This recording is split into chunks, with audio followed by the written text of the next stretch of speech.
Steelers and the Vikings, a Super Bowl IX rematch played in Ireland. Yeah. And by the way, this isn't my 5 words or less, but I will say 3 words. Yeah. Bingo, bango, bongo. I got 2. I get like 1 a year. Right. I got Thursday's game, 23-20 Which I was Seahawks, 1 point off. and you were 1 point off. Right. And I got yesterday morning's game, Steelers 24-21, and you were 1 point off. You did like 24-20. I just can't beat you in picks. Whatever it is, my 5 words were going to be shamrocks up their ass, all right? And you have the same one when it comes to the picks. But it's always there. Yeah. It's not something, it's permanently residing. There's a shamrock, there's a horseshoe, there's a rabbit's foot, there's everything you can imagine crammed up there for the Steelers because they always find a way. Right. And, you know, I don't want to say that, too, in the fact that they were lucky, because they did a lot of good things. They definitely did. But are they lucky in the sense of, you know, yeah, the defense was opportunistic and making plays, which I don't want to call it lucky. They make plays. That's what they do. But, man, you blow a coverage at the end of the game and let them hang around. I think the first thing I want to say is end of the half, they have the field goal blocked, and then Minnesota goes down and gets points. 6-point swing. The other part of the game that I just could not believe that happened was that Mike Tomlin let Aaron Rodgers talk him out of it at the end on 4th and goal from the 3.5-yard line, kick the field goal, go up 27-14. They don't do it. They run off a left tackle on 4th and 3.5, which is a lot to ask for when a team's down there playing goal line defense. They don't get it. And then they allow the opportunity for Minnesota to come back. They blow a coverage. There goes Jordan Addison, and Peyton Wilson makes the tackle of the day, saving that touchdown. Jordan Addison getting tracked down by a linebacker, and I know it's his first game back. Yeah. But tracked down by a linebacker when he had a 15-yard head start. That's the problem, right? But that was a big moment. But I just was shocked by some of that type of stuff. But all in all, what did we see? Steelers ran the ball. I mean, that Gainwell, they might have found something. We saw a big play from DK Metcalf, and we saw the defense, I think, play its best game of the year for sure, especially up front with how they harassed Carson Wentz. Yeah, my 5 words are, well, I'm going to do 2 of them in one. There's a sub-headline, okay? Yeah. Kenneth Gainwell was Franco Harris, semicolon, Aaron Rodgers is a baby. So, I'll start with Gainwell. Okay, let's start there. Let's start with Gainwell. He looked like Franco Harris against the Vikings in Super Bowl IX. Right. Put number 32 on Kenneth Gainwell, although it's been retired. But 19 carries for 99 yards, and it was like there was never a negative play. Like anytime they gave him the ball, he made something happen. He had 35 yards on 6 catches, 6 targets. Every time you needed Kenneth Gainwell. And they needed him because Jaylen Warren was a scratch yesterday. He was questionable for the game. Is he going to play? Is he not going to play? And there were folks I saw on TV who picked the Steelers to lose simply because they didn't have Jaylen Warren. In comes Gainwell, kind of an afterthought in that running game.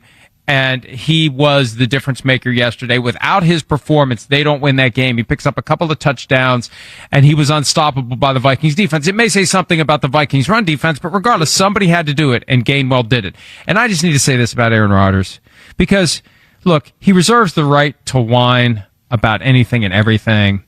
And I listened to his full press conference after the game because I wanted to see if he'd have something to say about the Vikings, thinking he couldn't play anymore because he had something to say about the Jets. Yeah, right. Right. And I thought since he wanted to play for the Vikings and they decided to stick with J.J. McCarthy, and so far Aaron Rodgers looked good. He was spry yesterday, had a nice little run. He fumbled at the end. He got lucky. His guy, Broderick Jones, recovered it. But, you know, he says last Friday he wished they had gone to Ireland early so he could, he wanted them to go Monday so they could enjoy Monday a or night Tuesday. with the players and everything. They traveled Thursday night, and he said it. He said it. And he was asked a very general question. Do you have any suggestions with the Irish accent? Do you have any suggestions for the improvement of the facilities or the stadium or anything? And he said, ESPN had a clickbait headline, and it's not the first time they've done it. And then he went ahead and said what he said. I mean, he said what he said. Yeah. It's not clickbait. It's not taking your words out of context. It astounds me, the victimization, that complex that he has. Like, just enjoy your win. You weren't even asked about it. But to feel compelled to detour and air grievances, every time I think he's grown past that. He reminds us that he will never grow past that because it's just a bad look, and it doesn't help the Steelers. What he said Friday doesn't help the Steelers because the Steelers made a football decision. Art Rooney said it's a football decision to go when we went. Right. At some point, you just got to submit to it. You don't need the other guys in the locker room saying, "Hey, Aaron has a good point." No, you don't have to share your thoughts on everything. Your lead. Right. Exactly. You don't have to share your thoughts on everything.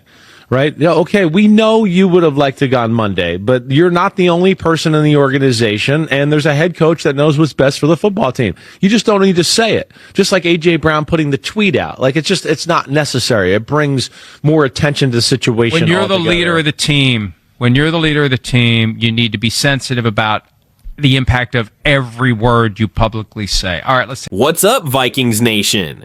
Victor here with Report Vikings, and today we've got some roster shakeup news coming out of Eagan.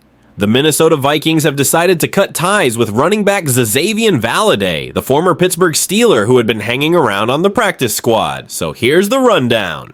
Valladay joined the Vikings on August 18th, but just a few weeks later, he's been let go as part of all the roster shuffling that's been happening since Jordan Addison came back and the team started adjusting pieces. Now, for those of you who don't know much about him, Valladay is one of those guys who has bounced around the league. He spent time with the Texans, Jets, Steelers, Saints, and now the Vikings. He's only 26, and the talent is there.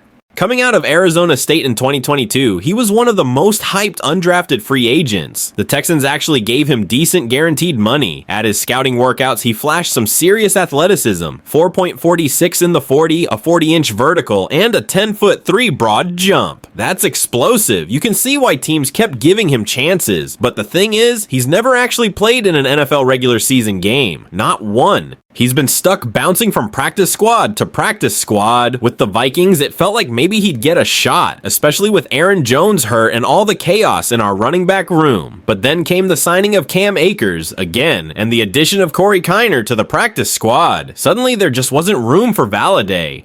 And here's where I stand. As a fan, I think this move makes sense, but it also highlights how desperate the Vikings have been at RB depth. We've been cycling through guys non-stop. Valladay was intriguing because of his speed and upside, but at this point, the Vikings are looking for reliability, not just raw traits. Now, will Valladay land somewhere else? Probably. The guy has proven teams are willing to keep bringing him in. Maybe the Saints give him another look, or another team that's desperate for running back depth mid-season. But for us, this move signals that the Vikings are locking into Akers, Jordan Mason, and eventually Aaron Jones when he's back healthy as their primary options. Valladay was more of a flyer, and with the practice squad spot so valuable, you can't afford to hold on to guys you're not actually planning to elevate on Sundays. Do you think the Vikings made the right call moving on from Valladay, or would you have liked to see him get a real shot in purple, especially with our RB injuries? Drop your thoughts in the comments. I know some of you love rooting for these underdog stories. Smash that like button if you're ready to see this offense at full strength again, and don't forget to subscribe for more daily Vikings news here on Report Vikings. This is Victor signing off. Skol Nation.